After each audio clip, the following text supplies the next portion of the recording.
थोड़ा पीछे पीछे हो जाए।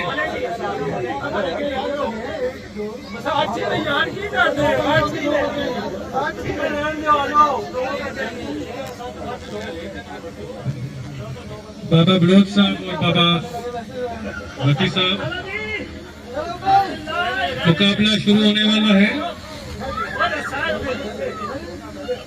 ऑडियंस से गुजारिश है कि रेडी 3 और ये देखते हैं कि बड़ा दिलचस्प मुकाबला दोनों तरफ से, और लगता है कि इंशाअल्लाह जीत गई है, लेकिन रब की पूरी कोशिश, शहादत राउफ उसामा नदी